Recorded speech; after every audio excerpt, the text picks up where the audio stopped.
Hi, I'm Anna. I built Zenith Hotels from nothing but my grandmother's small inheritance.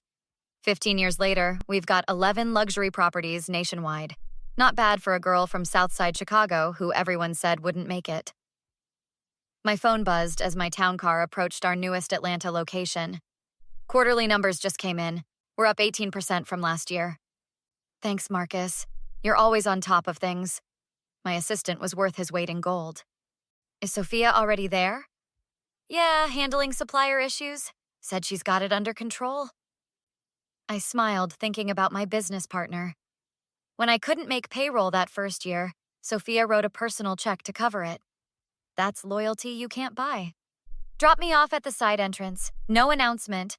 I want to see how they operate when they don't know the boss is watching. Going undercover? I love it. I dressed down in jeans and a simple blouse. Nothing flashy, just another guest. The marble lobby gleamed under crystal chandeliers, my design choice. I approached the front desk where a thin man was berating a young employee. Excuse me. He held up one finger without looking at me. Just a moment. After finishing his lecture, he turned with a completely different expression. Welcome to Zenith Atlanta. How may I assist you? I'd like to inquire about your executive suite availability. His eyes scanned me quickly. That subtle assessment, the dismissal. Our executive suites start at $1,200 per night. Perhaps one of our standard rooms would better suit your budget? I'm interested in the executive suite specifically. These are premium accommodations designed for our executive clientele, business travelers primarily. Do you have a company card? Who am I speaking with? Richard Mercer, General Manager. Is it hotel policy to assume guests can't afford certain rooms based on how they look? His expression hardened. I'm simply trying to provide appropriate options. I noticed a security guard watching our interaction from across the lobby. His name tag read Bradley. As I turned back, Richard was already helping a white businessman, offering him an upgrade and complimentary champagne. My blood boiled. I took a seat in the lobby, observing. Within 20 minutes, Bradley had walked past me, coincidentally, 4 times, each time eyeing me suspiciously. I texted Marcus. Meet me at the cafe across street in 30. We have a serious problem. Richard Mercer had no idea who he'd just disrespected, but he was going to find out. And when he did, he'd wish he'd never made assumptions about the black woman who actually signed his paychecks. I marched into the cafe where Marcus was waiting, my blood still boiling. Whoa, what happened in there? You look ready to fire someone? That's exactly what I'm about to do.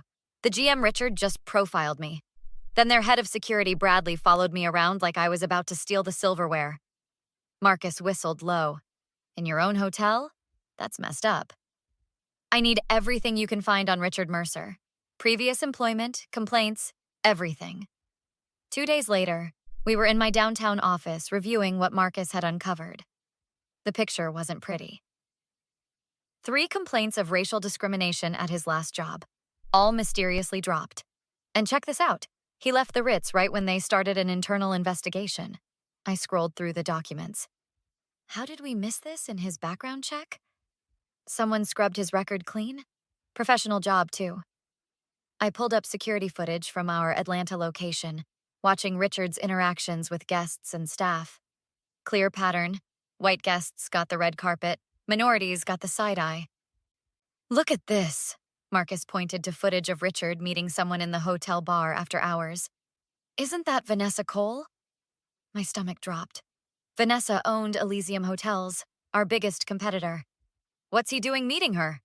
We zoomed in on their conversation. They were reviewing documents. Our documents. Internal projections, customer data, pricing strategies. That snake is selling our information. Call Gerald right now. An hour later, my mentor of 20 years arrived. Gerald had been in the hotel business 40 years and knew every trick in the book. This isn't just about discrimination, Anna. This is corporate espionage. I trusted him to run our flagship location, and he's feeding everything to Vanessa. Gerald adjusted his glasses. What else have you found? I had accounting do a deep dive into our Atlanta numbers. Richard's been skimming, about 10 grand a month through fake vendor invoices. And there's more, Marcus added. I interviewed staff off-site yesterday. 3 housekeepers, all Hispanic, claimed Richard changed their hours and pocketed the difference. The head chef, who's Nigerian, said Richard consistently undermines his authority. I slammed my hand on the desk. I built this company on treating people with respect regardless of who they are. I won't let this man destroy that. So what's the plan? Gerald asked. I'm thinking we need to catch him red-handed, with witnesses who matter. Marcus grinned. The National Hotel Association Gala next month is at our Atlanta location. Perfect. Every major player in the industry will be there, including Vanessa. We'll need evidence they can't ignore. I called in my head of IT. I need you to set up surveillance on Richard's office and communications completely legal and by the book. Already have a plan, Marcus said, sliding over a document. We position staff we trust to document everything. Meanwhile, I'll work with accounting to build the financial case. Gerald nodded approvingly. You'll only get one shot at this, Anna. Make it count. I reviewed our strategy one final time. Richard and Vanessa think they're so clever, stealing from a black woman they underestimated. By the time I'm done, they'll wish they'd never heard the name Anna Williams. 3 weeks flew by as we prepared for the National Hotel Association Gala. I gathered my core team in the Atlanta Hotel's executive office, which Richard never knew existed. Everyone clear on their positions tonight? I surveyed the determined faces around me. Marcus checked his tablet. We've got hidden cameras in the main hall, bar, and 3 meeting rooms. It has mirrored Richard's phone and hotel email. Your speech is scheduled for 9:30. Sophia adjusted her earpiece. I've assigned our most trusted staff to key positions. Bradley is still clueless, following orders from Richard to keep certain guests under special observation. Perfect. Gerald will be sticking close to Vanessa. Any updates on their meeting plans? They're set to meet at 8:45 in the small conference room off the East Corridor. We've got it wired. I slipped into a server's uniform. The perfect disguise. People like Richard never actually looked at service staff. While setting up champagne flutes, I overheard Richard berating a young black hostess. Those centerpieces are completely wrong. Fix them now or clean out your locker. The poor girl's hands were shaking. But sir, these are exactly what the event planner specified. Are you arguing with me? This is why I don't like hiring your kind. Always an excuse. I bit my tongue so hard I tasted blood. Just a few more hours. By 7, the ballroom filled with industry executives. I spotted Vanessa making her entrance in a crimson dress, fake smiling at competitors while scanning the room like a shark. Marcus buzzed in my earpiece. Richard just denied entry to the Martinez family, claimed their reservation was misplaced. They own 3 hotel chains in Miami. Get Gerald to personally escort them in with apologies. Make sure Richard sees it. At 8:40, Sophia alerted me. Richard and Vanessa are heading toward the East Conference Room. We're live. I slipped into our monitoring station, watching the feed with Marcus. The audio was crystal clear. I've got everything you asked for. Richard handed Vanessa a flash drive. Staff schedules, vendor contracts, and next year's expansion plans. Vanessa smiled coldly. And the occupancy manipulation? Working perfectly. I've been marking rooms as out of order, then reselling them through third parties. The money's flowing to the account you set up. Good boy. Once Anna's company tanks, I'll make you regional director of all the properties I acquire. My hands curled into fists. We got them. At 9:25, I changed into my designer gown and heels. Marcus handed me the evidence folder. Ready to bring the house down?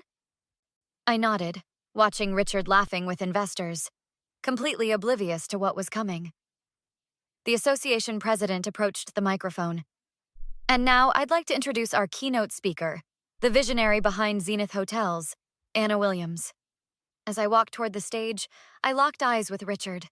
His expression shifted from confusion to dawning horror as recognition set in. I smiled directly at him as I took the microphone, savoring the moment. Thank you for that warm introduction, I smiled, looking directly at Richard, whose face had turned ghost white. Before I discuss industry trends, I'd like to address an urgent matter affecting all of us. I clicked a remote, projecting screenshots of Richard's text exchanges with Vanessa on the massive screen. What you're seeing is evidence of corporate espionage between my general manager, Richard Mercer, and Vanessa Cole of Elysium Hotels. Gasps echoed through the ballroom. Vanessa lunged toward the exit, but Gerald and security blocked her path. Don't worry, Vanessa. You'll want to stay for the whole show. I clicked to the next slide showing financial records. Here we have proof of funds being diverted from Zenith to shadow accounts. Over $120,000 stolen in just 8 months. Richard stumbled forward. This is a misunderstanding. Is it? Let's ask your staff. I motioned toward the back where 5 employees stood. These team members have documented over 30 instances of discrimination, harassment, and retaliation. The young hostess Richard had berated earlier stepped forward. He told me my kind shouldn't be in customer-facing positions. Richard pointed at me, voice cracking. She's setting me up. I've never even met her before. Actually, you have. 3 weeks ago, I visited this hotel dressed casually. You assumed I couldn't afford an executive suite because of how I looked. Your head of security, Bradley, followed me around like a criminal. Bradley looked at the floor, shame evident on his face.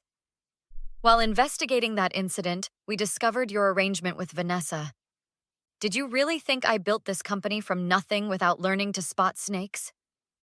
2 police officers entered the ballroom. Marcus handed them a thick folder of evidence. Officers, thank you for coming. All documentation of financial crimes has been organized for you. As they approached Richard, he knocked over a champagne tower trying to back away. You can't do this. It's her word against mine. Actually, it's your words against you. I played the audio from his meeting with Vanessa.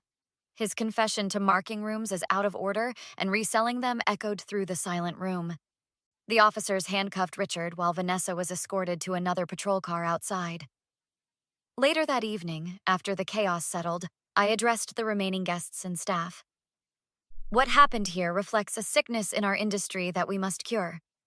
Effective immediately, Zenith Hotels is implementing comprehensive anti-bias training and anonymous reporting systems. I approached Bradley, who stood awkwardly by the wall. You followed orders without questioning them. That's a problem. Yes, ma'am. I understand if you want my resignation. What I want is for you to head our new security training program. Teach others what you've learned today about assumptions and profiling. 6 months later, our profits were up 30%. Richard was serving time for fraud and embezzlement. Vanessa's company stock had plummeted after 3 class action lawsuits. Standing in my Atlanta hotel lobby, watching guests of all backgrounds being treated with equal respect by our revamped staff, I felt a deep satisfaction. Some people thought success would make me forget where I came from, that I'd overlook discrimination once I reached the top. They learned the hard way. I didn't climb this mountain to become what I fought against. I climbed it to change the view for everyone. What would you have done in Anna's position? Was her public exposure of Richard and Vanessa justified? Or should she have handled the discrimination and corporate espionage more privately? Discrimination often hides behind polite smiles and professional settings. Have you ever witnessed or experienced similar treatment where someone was judged based on their appearance rather than their character? Share your thoughts in the comments below. If this story resonated with you, hit that like button and subscribe for more compelling stories about overcoming injustice. New videos every week.